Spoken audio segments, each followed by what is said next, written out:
how's it going, Knicks fans? Welcome back to Fireside Knicks with your boys, Alex and Davin. Basically, we're talking about Donte DiVincenzo. Signed a 4-year, $47 million deal with the New York Knicks, and ultimately, we want him to be that guy that opens up spacing, opens up three-point shooting, comes in clutch, can do a couple of things for us. Now, the question is he going to be starting over Quentin Grimes or more of a rotational piece? That's yet to be seen, and Stephen Curry had a lot of really good things to say about DiVincenzo, who obviously has that Villanova connection with Jalen Brunson and Josh Hart, so that's a pretty big chemistry step. I think that you go into the 2023-24 season looking at a team that has this much chemistry already, they're going to be great right off the bat. Now, we don't know if the Knicks are going to go out and get that third star. We don't know if they're going to pair Julius Randle and Brunson with a Joel Embiid or, a Paul George, or, if they're going to move for a lesser guy like OG Anunoby. There's a lot they can do to upgrade this team, but DiVincenzo offers us something that we didn't have before.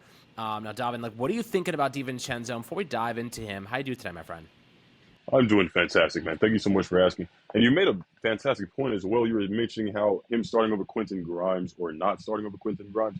Honestly, Donte's perfect role really is off of the bench. I believe him being off the bench as well in Golden State really showed that even if you needed him to start, you know what I mean? You need him to start for 20 games, a 20-game stretch. If Tibbs needed some extra defense in there, extra defensive intensity, great IQ, Donte be the perfect guy for that. So I think Donte definitely being on the Knicks and being with his old Villanova guys will definitely be a great addition to this team, man. I cannot lie about that. Yeah, absolutely. I mean, looking at last season, what he did with Golden State, pretty impressive. Averaged 9.4 points, 4.5 rebounds, 3.5 assists. Shot 435 from the field and 397 from downtown. Kind of a slight volume shooter, 5.3 attempts. So I wouldn't be surprised if he, kind of floated around that area. He's averaging in his career 4.7, but his first two seasons kind of dragged him down. But like you said, he's better off the bench. How do you think that 3-point shooting is going to make a big difference for the Knicks? Having him essentially replace the minutes that maybe Obi Toppin would have been getting, who was either a brick or a basket. You don't really know what he was going to do. Yeah. DiVincenzo's so much better, and he can shoot off the run. He can pull up, shoot, hit shots down, and that efficiency is something that we really haven't experienced off the bench. I loved Quickly in that role as a kind of sixth man who can hit those shots, but now you have another guy who's really a sharpshooter. And keep in mind, he's only 26 years old. So how do you think that 3-point shooting is going to take the Knicks to another level in 2023-24? It's really the perfect mix, in my opinion, because not only does he have the 3-point shooting, but he has the defensive IQ, and he's willing to be consistent in doing so.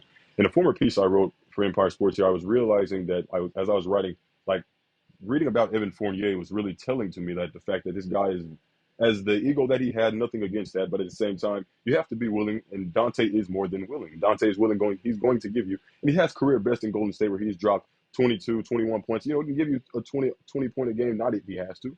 He can distribute 10 assists if he has to, give you 10 boards, and he's also going to be a fantastic on defense, man. I'm not going to lie about that. So that's really what it is.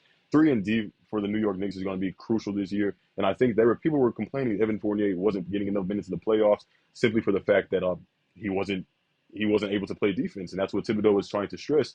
Yet Evan Fournier, he does give us the highest volume 3-point shooting that the Knicks did have the season before. So season prior, he's giving all these buckets, he's giving all these points, and now he comes back this next season. People are like, what's going on, Fournier? How is this guy?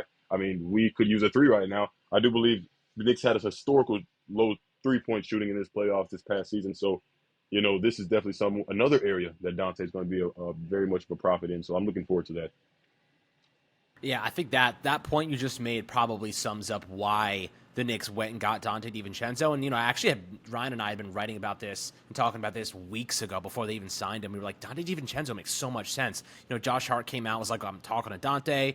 I'm not surprised they signed him. The chemistry's there, but it's the defense. You mentioned Fournier kind of coming out and saying, I could have contributed. They sat me. I knew I was done here. And the reason for that is because he couldn't play defense. The guy just couldn't play freaking defense. And the Knicks needed players who were going to go out and at least be competitive in that regard. And they didn't have many of those. Obi Toppin looked like he was on ice skates half the time. Randall gave up on plays. Brunson's good for a charge every now and then, but he's otherwise kind of a non-factor. Quickly, looked a lot better. but also, he's a small guy against more physical guys. He can get beat up a lot. DiVincenzo's a good defender. Like, he can steal. He's got some quick hands, get in the passing lanes. You love to see that. Now, you have your kind of all NBA, or like what we hope to be an all NBA center defensively in Mitchell Robinson, and he's a tremendous defensive asset. But we don't have many of those guys that really stands out in that regard. So I feel like DiVincenzo, you kind of hit it on the head there. That his impact, while Fournier was also a very good sharpshooter with kind of some volume there, he can do the same thing, hit even more shots, and play decent defense, which is why you're seeing the Knicks go out and spend, a substantial amount of money to bring him in. Maybe not substantial, but 4 years, $47 million. It's no chump change. He gets a big increase. I think he was set to make like $5 million Yeah. from the Warriors if they picked up the player option or the team option. I think it was a player option, yeah. So then he said, no, I'm not going to do that. Come to the Knicks, get a little bit more of a payday. And then he links up with two of his boys. He's with Jalen Brunson. He's with, Josh Hart. How do you think that chemistry plays a big impact and how the Knicks are going to try to, like, institute a better defensive system, better offensive system, and what they can do together? Yo, the Nova Cat boys are back, man. It's actually kind of crazy. I think we might get some of that, that March Madness magic back. It's something in New York is going to be cooking here. I really do think so. I don't know if it's going to be who's going to be first, but I do know Brunson's going to be up in a larger role. He performed tremendously in the playoffs this past season. With Julius Randle stepping down a bit in the playoffs, I think Brunson and some of these guards that are willing to play offense and defense, and Brunson is an undersized guard, but that's always spoke on Donte. Donte being that defender that's going to come in and be able to guard the other team's best player. You know what I mean? So he's going to be able to facilitate not only on offense and defense, but his guys going to be out there. These guys are going to be hawks out there. Josh Hart and Jalen Brunson and Donte DiVincenzo. So it's going to be a hell of a connection for the three Nova boys, man. I'm so much looking forward to that. I'm looking forward to watching these guys. It's going to be insane. I think also, with that being said, it gives more room for Randall to work. You know what I mean? Like, this guy Julius Randle is going to be exerting so much of his energy on offense and defense that bringing in a guy like Donte DiVincenzo, you need an IQ guy like that. You need a high IQ guy like that, and I think that's really going to be a great addition for these guys, and I'm so excited for that, man. Yeah, I mean, if you look at DiVincenzo's defensive rating over the last couple of years, he actually had a 101.2 defensive rating back during the 2019-20 season with the Milwaukee Bucks, where he spent the first couple of years of his career. I mean, that's elite. Like, that's elite. He's playing elite defense. Exactly. At 101.2. I mean, And that's last in year, your locker room. 113. Yeah, I mean, that level of effort and energy goes such a long way towards inspiring everybody else. You like in any sport, and you could probably test this. You've played a couple of sports. When you have a guy who just is ridiculously good on both sides of the ball, or even on one side of the ball, it makes everybody else around you better, especially that consistency. You know what I mean? Like, when you have those type of leaders that lead by example, it changes the course of everybody. That's what Brunson did for the Knicks last year. He made everybody around him better offensively because he inspired them. When the Knicks needed a bucket, he was there to get it. Julius Randle, he did that during the regular season. The playoffs, had the ankle injury, fell off, wasn't able to contribute in that way, and it hurt him. But DiVincenzo, he's going to do a lot of stuff for you in the sense that he will sit in the corner. He will sit in the corner, and Randall will kind of drive the basket and kick it out to DiVincenzo, and we have a guy that's going to knock those shots down now. Like, he will hit those shots. 39, almost 40% from downtown last year, 38% 2 years ago. I mean, he had a little bit of a down year in 2021 to 20 where he hit like 34%, which is, like, I'd say probably a little like average. But last year he was straight up elite, and like now you're in a space where the energy is good, the chemistry is good, he's getting the looks he needs. How do you think that helps everybody? Like, what players in specific do you think will benefit from him being that guy that they can trust? Yes, I have previously spoken on Randall, but it's really just that whole entire guard lineup. I believe that Donte DiVincenzo brings such an elite IQ, and that's something that Steve Kerr and Steph Curry, as I had mentioned in the article that spoke about. Dante's a winner, man. Dante's a winner. Dante has a winning mentality. Dante is going to not only lead by example, but he's going to show you what it takes. And not only just leading, but he's going to, if he has to use his voice, he will. He will. And that's something I can tell. Like, Steph Curry mentioned him as he called him a vet. 26-year-olds, you're not a vet, but I mean, nowadays, this league, these guys are super great, super young, but you're not a vet. And Steph Curry calls him a vet just for the simple fact the way he carries himself, the way he carries himself on and off the floor. And I believe Donte DiVincenzo adding that piece to the Knicks, more of a young core. I mean, the guys are all in their mid-20s. No one's over 30, 32, I believe. No one is. Yeah, no one is over 32. So Julius Randle being the guy over there right now. That guy sometimes he can be a loose cannon if he has to, and if that's the case, you definitely need a guy like Donte DiVincenzo there to rile everything in, and he's the biggest one. That's why I mentioned him first. I think Julius Randle, like when you have that poise around your team, you know how to carry yourself.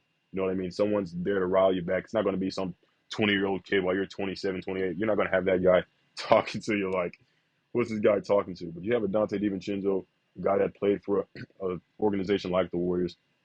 Pretty down year for the Warriors, but he came from that organization, and they spoke very highly of him. The best players and the coach of there spoke very highly of him, and that's exactly what the Knicks need. I think Coach Tibbs is going to really translate him well. I think Steve Kerr and Coach Tibbs, those guys have a kind of a mentality alike as far as like staying put into whatever premeditated ideas they have. Like they literally like changing a lineup.